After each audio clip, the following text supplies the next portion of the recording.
Are you a highly creative musician who constantly is coming up with new and exciting ideas, whether it's for new songs to write or new ways to market your music or new performing opportunities?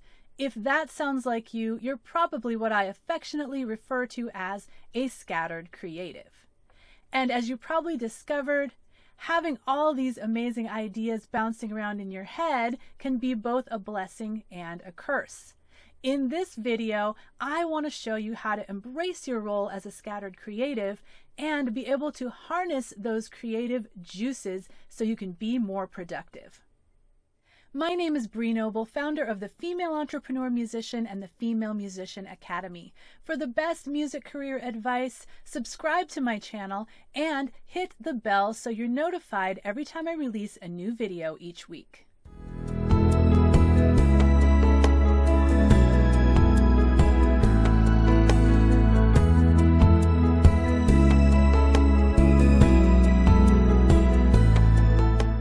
Now, I know you're probably thinking that being a scattered creative might be something to be ashamed of, but I want to turn this on its head.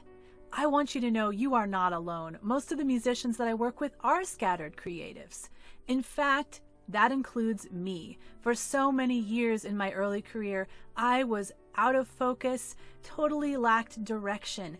And only in the last few years, when I discovered some practices that really put me on track, was I able to get my scattered creativeness under control.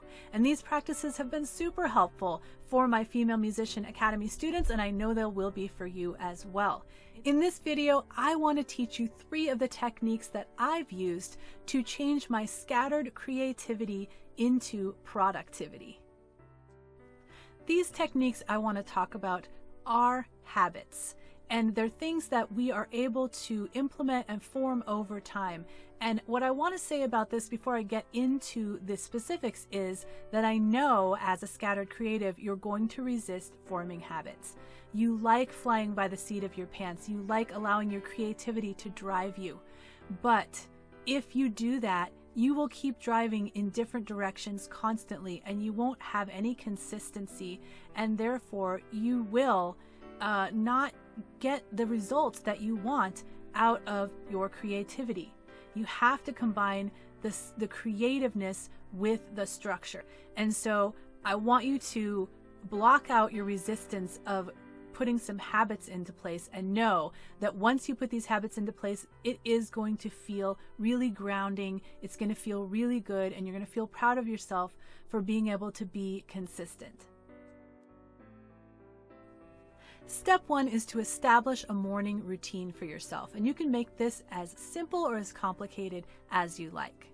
I like to start my morning routine with some kind of warm drink, whether that is hot water with lemon and honey or tea or coffee. It just makes me feel excited and like I'm setting aside that time for something special. Next, I like to include some kind of meditation, whether that is simply sitting in silence for a few minutes, or you like to pray, or you like to use a guided meditation program. I just think that being silent and being still is a great way to get yourself grounded for the day.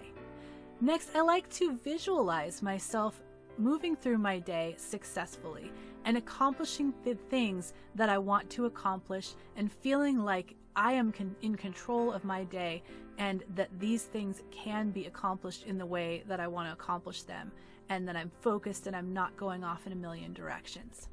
Then I like to include a little time of writing, whether you like to do morning pages, or you like to write in a journal, or you want to just work on a little bit of songwriting or free-form writing. It's a great time to just get your juices flowing and your brain going. And finally, I want to encourage you to make your do 3 things this day list.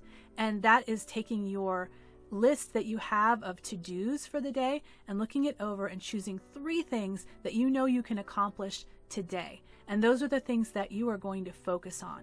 So you won't feel so overwhelmed by all the things you have to do. If you get those 3 things done, you are going to feel super accomplished in your day. And you know that you'll have harnessed that creativity into some productivity. Step 2 is to establish an evening routine. Establishing this evening routine is going to make you even more successful with your morning routine. So what is an evening routine? I want you at the end of your day to think over your day, to go through what happened, what went well, what didn't go so well, what did you accomplish? Did you get your 3 things done? Or do you need to move some of them to the next day?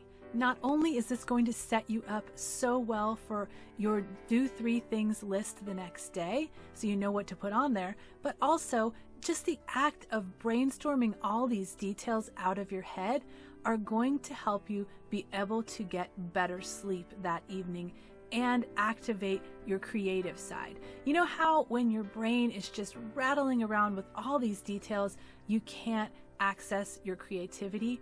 Well, this is going to help you be able to get all of that out. So number 1, you can get a really good night's sleep. And number 2, you'll be able to be creative. You know how in the middle of the night, sometimes you wake up with great ideas? That can't happen with all that craziness rolling around in your head. So allow yourself to shut down for the evening, and when you go to bed, make sure not to spend screen time on your phone or your iPad or your computer, but just allow your body to naturally shut down and go to sleep without any other stimuli so you can get the rest that you need to be productive again the next day. Step 3 is to block your time. And what I mean by this is decide what times you have to spend on music throughout your week, and then block those times out. Set them aside for music-related tasks and choose what you're going to do during those times. So every day when you choose your 3 things, you can fit them into one of those blocks. And know that you've already set time aside to work on music instead of trying to fit it in nooks and crannies that you probably don't have in your schedule. So I like to use Google Calendar for this, but if you are a paper calendar person, that totally works as well. Or if you like a day timer, whatever works for you, just make sure that you actually block that time out physically on your calendar, because just hoping that you're going to have the time for that is not going to be successful. As I said earlier, I know that establishing habits does not come naturally to a scattered creative. Trust me, I've been there. I've resisted it myself. But I promise that putting these habits into practice will make a huge difference for you of feeling confident and productive. So if I've been speaking to you today, if you feel like you are a scattered creative, then claim it. Let me know in the comments. Type scattered creative. And for you scattered creatives, I've got something that's really going to help you not just plan each day to be productive, but to plan the next 90 days so you have a way to know where you're going and whether you are making any progress. It's my SMART Goals workbook. It's going to help you plan for the next 90 days and figure out exactly what tasks you need to do to accomplish the goals that you are desiring to accomplish. You can grab that at femmusician.com/goals. That's F as in female, E as in entrepreneur, musician.com/goals, or hit the link below this video. If you found the advice and tips in this video helpful, be sure to subscribe to my channel, share this with your musician friends, and hit the like button below so I know to create more videos like this one. For more career advice, I look forward to sharing with you in my next video.